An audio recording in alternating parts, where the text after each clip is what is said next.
Quando eu era apenas uma menina, o mundo parecia vasto e ao mesmo tempo vazio. Meus pais se foram cedo, e o vazio que eles deixaram foi preenchido pela bondade e força do meu primo Mardoqueu.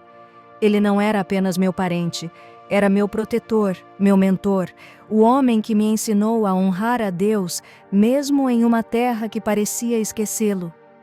Vivíamos em Suzã, uma cidade próspera, mas para nós, judeus, a vida era de constante adaptação. Nossa fé, nossos costumes eram diferentes. Eu cresci aprendendo a equilibrar dois mundos, o lar modesto, onde Deus era o centro de tudo, e a cidade lá fora, cheia de costumes e crenças que às vezes pareciam tão distantes de quem eu era. Antes de continuar, curta o vídeo para que a minha história alcance milhares de pessoas. Mardoqueu, sempre cauteloso, me alertava. Hadassa, esse era meu nome entre os nossos povos. Não diga a ninguém de onde você vem. Não revele sua origem. Na época, eu não entendia completamente por que ele dizia isso, mas obedeci. Eu confiava nele. Eu me lembro claramente do dia em que as trombetas ecoaram pela cidade, anunciando o decreto do rei. Todas as jovens belas e solteiras seriam levadas ao palácio para um concurso para escolher a nova rainha. Aquilo parecia um sonho distante, algo que nunca me envolveria, mas Suzã inteira estava em alvoroço. Eu não tive escolha. Quando os soldados vieram, Mardoqueu apenas me olhou, tentando esconder sua preocupação, e disse: "Confie em Deus, Hadassa. Não se esqueça de quem você é, mas lembre-se, mantenha isso em segredo." E assim fui levada, junto a muitas outras jovens. Nunca havia estado em um lugar como aquele. As paredes eram de mármore, o teto adornado com ouro. Tudo parecia brilhante e opressor. Eu era apenas uma jovem órfã, criada em um lar modesto, agora perdida no meio de perfumes, vestidos luxuosos e vozes que falavam em idiomas que eu mal compreendia. Durante meses fomos preparadas. Tratamentos de beleza, aulas sobre etiqueta, tudo para agradar o rei. No fundo, eu sentia que não pertencia àquele lugar, mas algo maior parecia estar acontecendo. Não sabia explicar, mas uma voz no meu coração me dizia para confiar. O dia chegou, meu nome foi chamado e fui levada até a sala do trono. Meu coração batia tão forte que pensei que todos podiam ouvir. Quando entrei, senti o olhar do rei sobre mim. Havia um silêncio profundo na sala. Eu não sabia o que esperar. E foi ali que minha vida mudou para sempre. Eu nunca vou me esquecer daquele dia. Estava começando a me adaptar à vida no palácio, mas Mardoqueu sempre arranjava uma forma de me manter informada. Ele ficava perto dos portões do rei, atento a tudo, cuidando de mim mesmo à distância. Foi em uma dessas idas que ele ouviu algo terrível. 2 dos guardas do rei estavam tramando contra a vida de Assuero. Lembro das palavras exatas que ele me disse quando conseguiu enviar a mensagem. "Hadassa, o que estou te contando é grave. O rei está em perigo. Você precisa avisá-lo. Não hesite." Eu sabia que não podia ignorar. Mesmo com o risco de ser mal interpretada, fui até um dos eunucos de confiança do rei e contei tudo, exatamente como Mardoqueu havia me instruído. O palácio inteiro entrou em alvoroço. Uma investigação foi iniciada e, como Mardoqueu havia dito, descobriram que a trama era verdadeira. Os traidores foram punidos e o nome de Mardoqueu, foi registrado nos livros reais, mas na época parecia que ninguém deu muita atenção a isso. Eu me perguntava como um ato tão nobre podia passar despercebido. Mas Mardoqueu, ele nunca fez aquilo por reconhecimento. O importante, ele sempre dizia, é fazer o que é certo, não o que nos traz glória. Antes de continuar, inscreva-se no nosso canal. Temos o objetivo de chegar a 1000 inscritos com esse vídeo. Não se esqueça e inscreva-se agora. Continuando. E mal sabíamos que aquele simples registro seria a chave para algo muito maior. Foi nesse tempo que Amã, um homem influente no palácio e muito próximo do rei Assuero, foi colocado em uma posição de honra. O rei ordenou que todos se curvassem em respeito a ele. Mas Mardoqueu, meu primo, não se curvou. Eu sabia que ele jamais faria isso, pois ele acreditava que apenas o Deus dos nossos antepassados era digno de tamanha reverência. A recusa de Mardoqueu enfureceu Hamã. Quando descobriu que Mardoqueu era judeu, a raiva de Hamã se tornou uma decisão terrível. Ele não queria apenas punir Mardoqueu, queria eliminar todos os judeus do reino. Hamã foi até o rei Assuero e apresentou um pedido. Ele descreveu o meu povo como sendo diferente, como alguém que não seguia as leis do rei. E assim, ele convenceu o rei a aprovar um decreto oficial. O decreto era claro. Em uma data específica, homens, mulheres e crianças judeus seriam destruídos. A notícia se espalhou rapidamente por todas as províncias do reino. Quando Mardoqueu soube, ele entrou em luto, rasgou suas roupas, cobriu-se de pano de saco e cinzas e ficou diante dos portões do palácio. Ninguém podia ignorar sua dor. Foi assim que a mensagem chegou até mim. Uma cópia do decreto e um pedido de Mardoqueu. Esther, você precisa falar com o rei. Não se cale. Talvez você tenha sido colocada no palácio para este exato momento. Mas eu hesitei. Ir até o rei sem ser chamada era contra a lei. Qualquer pessoa que fizesse isso poderia ser condenada à morte, a menos que o rei estendesse o seu cetro de ouro. E fazia mais de um mês que ele não me chamava. Eu me vi diante de um dilema. Se ficasse calada, meu povo pereceria. Se agisse, eu poderia perder minha vida. O que eu deveria fazer? Eu li e reli a mensagem de Mardoqueu. Ele estava certo. Não era hora de me calar. Mas o medo tomava conta de mim. Ir até o rei sem ser chamada era contra a lei. A punição para isso era a morte, a menos que o rei estendesse seu cetro de ouro. Enviei uma resposta a Mardoqueu. Expliquei o risco, lembrei que fazia mais de um mês que o rei não me chamava. Achei que ele entenderia minha hesitação. Mas sua resposta foi firme. Não pense que você estará a salvo no palácio por ser rainha. Se você se calar agora, a libertação dos judeus virá de outro lugar, mas você e sua família perecerão. Quem sabe se não foi para este momento que você chegou à posição de rainha? Essas palavras ecoaram em minha mente. Talvez Deus realmente tivesse me colocado ali para isso, mas eu sabia que não poderia fazer isso sozinha. Foi então que enviei uma nova mensagem a Mardoqueu. Reúna todos os judeus de Suzã. Jejuem por mim durante 3 dias e 3 noites. Não comam nem bebam. Eu e minhas servas faremos o mesmo. Depois disso, eu irei até o rei, mesmo sendo contra a lei. E se eu tiver que morrer, morrerei. Os dias de jejum foram longos. Cada minuto parecia eterno. Em minhas orações, pedi forças a Deus. Não era apenas a minha vida que estava em risco, era a de todo o meu povo. Quando o 3º dia chegou, vesti minhas roupas reais e me preparei. Meu coração batia forte, sabia que estava prestes a enfrentar o maior desafio da minha vida. No 3º dia, eu estava pronta. Vesti minhas roupas reais e fui até o pátio interno do palácio, onde o rei estava sentado em seu trono. Cada passo parecia pesar uma eternidade.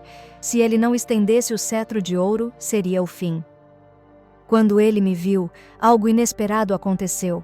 O rei estendeu o cetro em minha direção.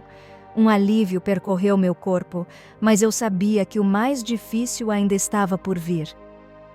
"O que você deseja, Rainha Esther?" Ele perguntou. "Mesmo que seja metade do reino, será dado a você." Respirei fundo e respondi com humildade. "Se for do agrado do rei, venha com Amã a um banquete que preparei para vocês." O rei concordou e Amã foi chamado. No banquete, o rei novamente perguntou: "Qual é o seu pedido, Esther? Será concedido, mesmo que seja metade do reino." Eu não disse tudo naquele momento. Algo me dizia para esperar. Então pedi: "Se o rei estiver disposto, venha amanhã, você e Ramã, a outro banquete que prepararei. Então farei o meu pedido." Ramã saiu daquele banquete cheio de orgulho, mas eu sabia que sua queda estava se aproximando. Na noite seguinte, no 2º banquete, o rei me fez a mesma pergunta. "Qual é o seu pedido, Rainha Esther?" Era o momento. Reuni toda a minha coragem e disse: "Se encontrei favor aos olhos do rei, e se for do agrado de sua majestade, poupe minha vida e a vida do meu povo. estamos sendo vendidos para a destruição e aniquilação." O rei ficou furioso. "Quem é o responsável por isso? Onde está ele?" Apontei para Ramã. "O adversário e inimigo é este homem, Ramã." O rosto de Ramã ficou pálido. Ele tentou se justificar, mas o rei, tomado de ira, saiu para o jardim. Quando voltou, viu Ramã caído junto ao lugar onde eu estava, implorando por sua vida. Isso só aumentou a raiva do rei, e foi então que um dos eunucos disse: "Ramã construiu uma forca para Mardoqueu, aquele que salvou a vida do rei." O rei ordenou: "Pendurem Ramã nela."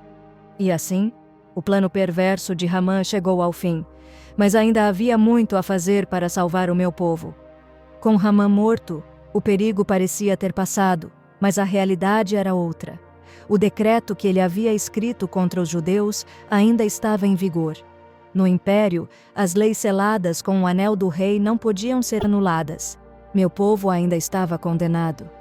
Sabendo disso, me apresentei novamente ao rei. Mais uma vez arrisquei minha vida.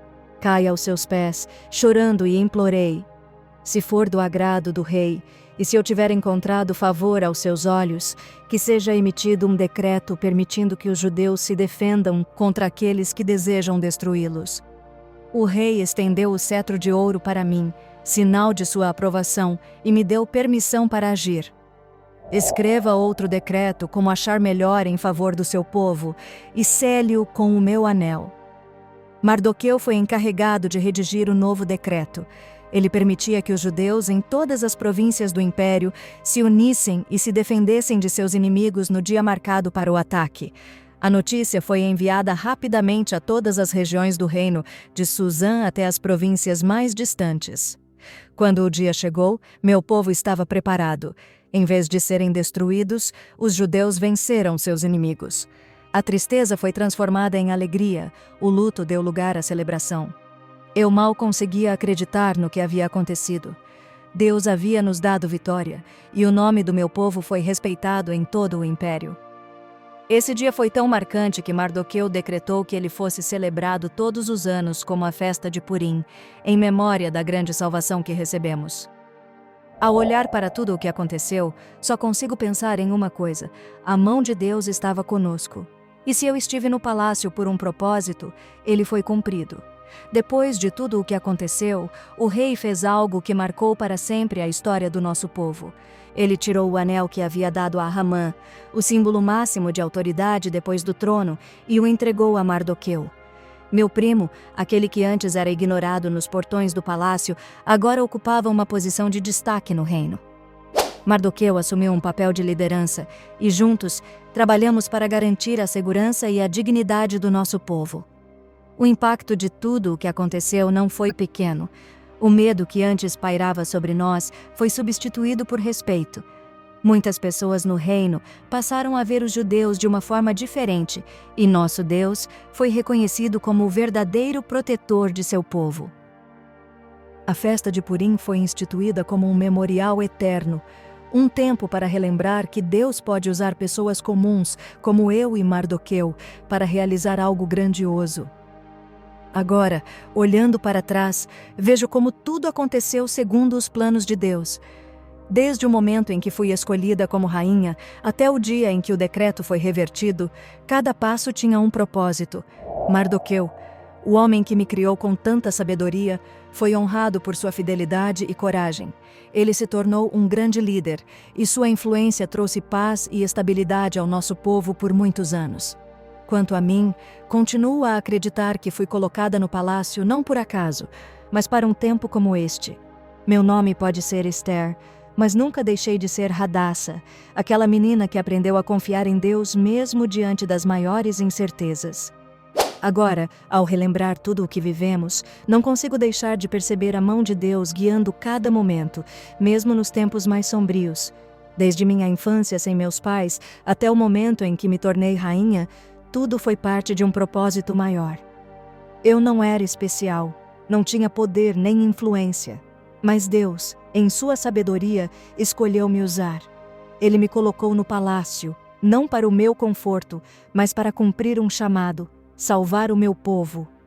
Mardoqueu, com sua sabedoria e fé inabalável, me ensinou que coragem não significa ausência de medo, mas sim agir apesar dele.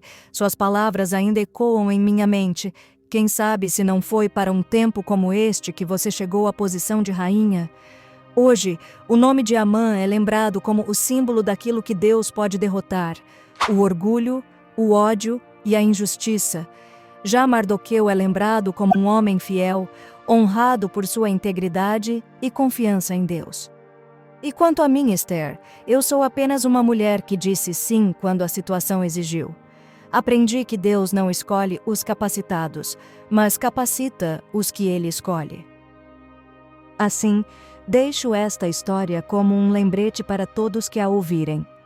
Mesmo quando tudo parece perdido, mesmo quando o medo nos paralisa, Deus está presente. Ele trabalha de formas que nem sempre entendemos, mas sempre para o bem daqueles que confiam nele. Meu povo foi salvo. Nosso Deus foi exaltado, e por mais que eu tenha sido usada nessa história, toda a glória pertence a Ele.